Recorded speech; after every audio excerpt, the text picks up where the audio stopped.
บานนามาล้นชน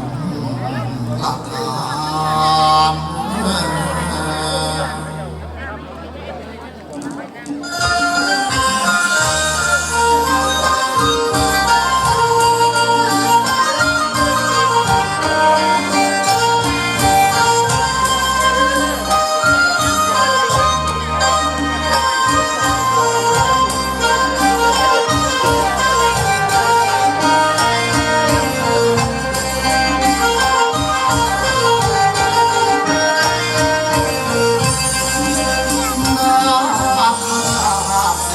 คนบุญ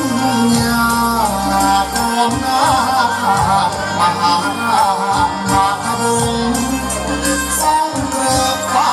ราชายืนยงเอกพระองค์ทรงไทยบารมีเอ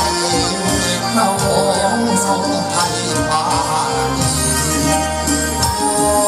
ไรนี้เป็นพยานของถวายงานในบาทบู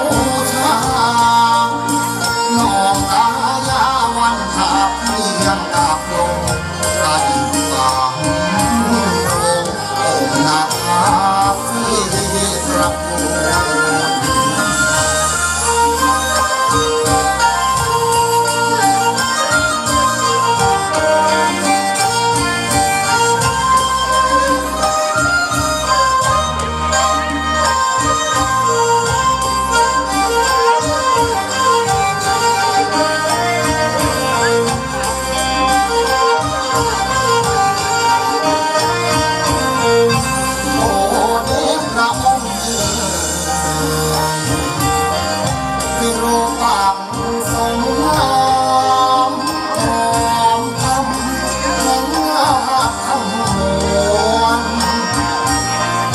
วันปีคำเทวาจักมหาราชิกาไรความจำหน้าแสงทองสง่าเรื่องรอทำเด็กระเบียนนาทินสวรรค์นาชาสองหักขาวันข้าเมืองบาทอาราบาททำบุญส่ง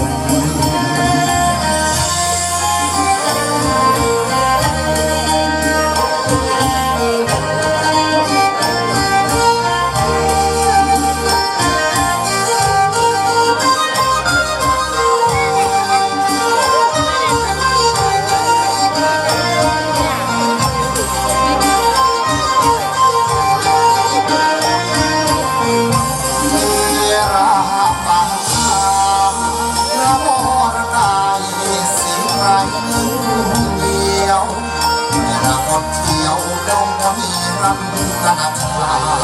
พระวรมันที่องค์สมนาโพองค์โพสีสมโพยังโพยังโวนองค์โพสีสมโพยังโพยังโวน เ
ประสู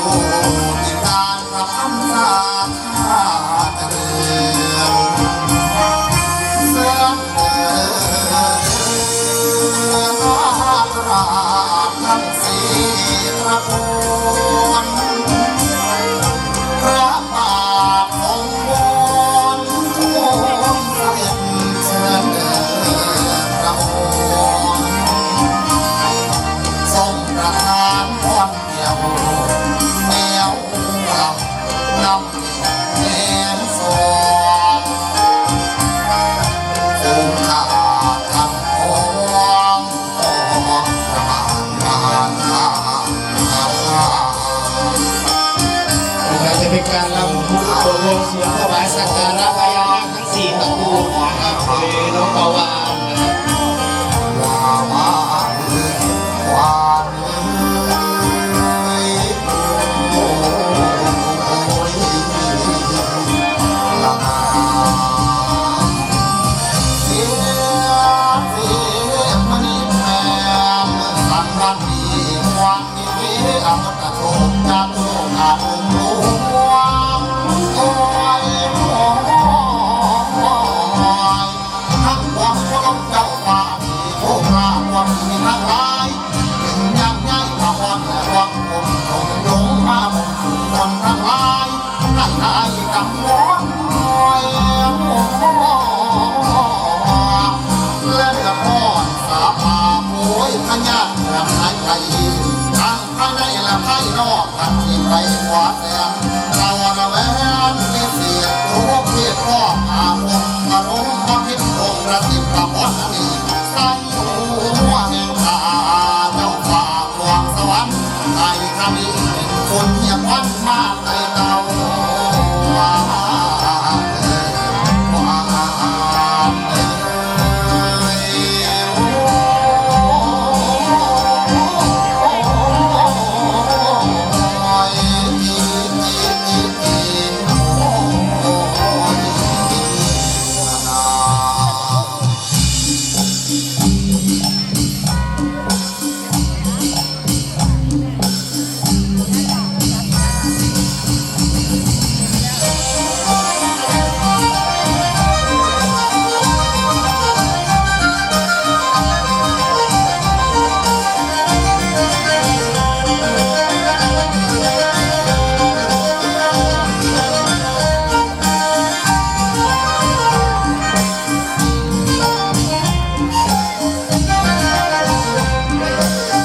ทดสอบ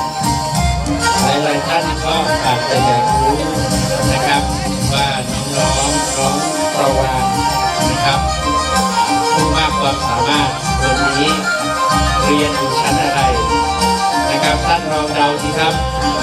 ครับน้องเรียนน้องประวานเพิ่งจบป .1 นี่คือคนที่กำลังจะขึ้นป .2 นะครับนี่คือคนที่มีมากที่ความสามารถนะครับเรียนอยู่ที่โรงเรียนบ้านเอฟวันนนกุล